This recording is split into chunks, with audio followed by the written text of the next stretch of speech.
گھر پہنچنے پر اس کے پاؤں کانپنے لگے تھے۔ دیواروں پر لائٹس لگی تھی لیکن رات ہونے کی وجہ سے کسی نے انہیں جلایا نہیں تھا۔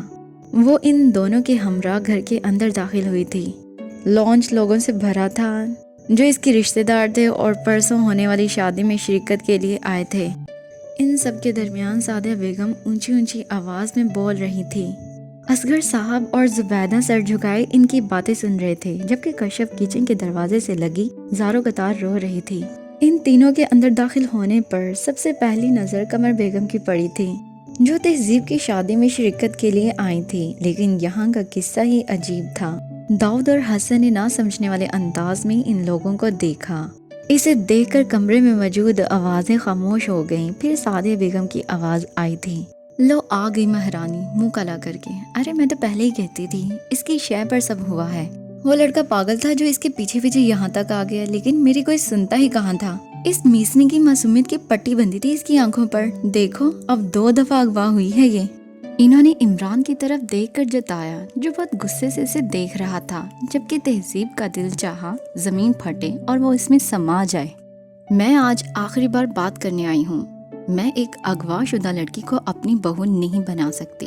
میرا ایک ہی بیٹا ہے۔ میرے ہیرے جیسے بیٹے کے لیے یہ عیبدار لڑکی ہی رہ گئی تھی۔ دیکھیں آپ غلط سمجھ رہی ہیں۔ حسن نے آگے بڑھ کر انہیں سمجھانا چاہا۔ انہوں نے ہاتھ اٹھا کر منع کر دیا۔ بس جی آپ لوگ کچھ نہ بولیں، یہ ہمارے گھر کا معاملہ ہے۔ حسن نے تہذیب کا چہرہ دیکھا جو لٹے کی مان سفید پڑ گیا تھا، جبکہ داؤد کا چہرہ ضبط کے مارے سرخ ہو گیا تھا۔ مجھے ذرا بھی امید نہیں تھی تہذیب، تم اتنا گر سکتی ہو۔ اتنا کچھ ہونے کے باوجود میں تمہیں اپنا رہا تھا، لیکن تم پھر بھی میری امی صحیح کہتی تھی۔ اس نے بڑی نفرت سے تہذیب کو دیکھا۔ تہذیب کچھ بولنا چاہتی تھی لیکن اس کی زبان جیسے اس کا ساتھ چھوڑ گئی تھی، اور داؤد کا صبر جواب دے گیا تھا۔ بس اچانک داؤد کی زوردار آواز پر پورے کمرے میں خاموشی چھا گئی۔ بہت ہو گیا، آپ لوگ بغیر سوچے سمجھے اس پر الزام لگا رہے ہیں۔ شرم آنی چاہیے آپ کو۔ شرم بھی ہمیں آنی چاہیے، سعدیہ بیگم نے ہاتھ نچا کر بولے۔ دیکھو میاں، ایسے لوگ ہمدردی کے قابل نہیں ہوتے۔ اس کی معصومیت پر مت جاؤ، اس کی کرتوت سب کے سامنے ہے، اور تمہیں اتنا درد ہو رہا ہے تو تم کر لو اس سے شادی۔ ایک پل کے لیے داؤد بالکل خاموش رہ گیا۔ اس نے سوچا کہ قسمت کبھی اس طرح بھی مہربان ہو سکتی ہے۔ اس نے قمر بیگم کی طرف دیکھا جنہوں نے مسکرا کر اسے جواب دے دیا تھا۔ آنکھوں دیکھی مکھی کون نگلتا ہے، وہ نہ جانے کیا سمجھی۔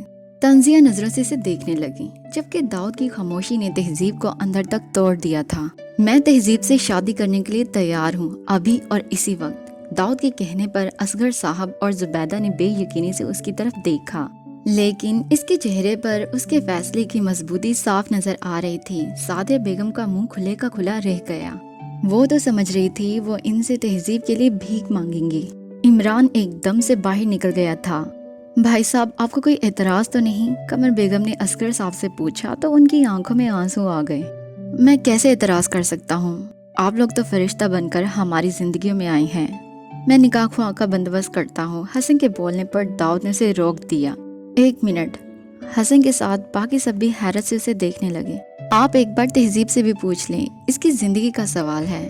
کشف جو خاموش تماشائی بنی سب دیکھ رہی تھی تیزی سے آگے بڑھی، کیونکہ تہذیب کیا چاہتی ہے وہ اچھی طرح جانتی تھی۔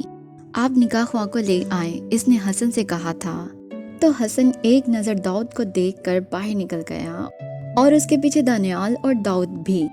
کچھ لمحوں کی بات تھی، وہ تہذیب اصغر سے تہذیب داؤد بن گئی تھی۔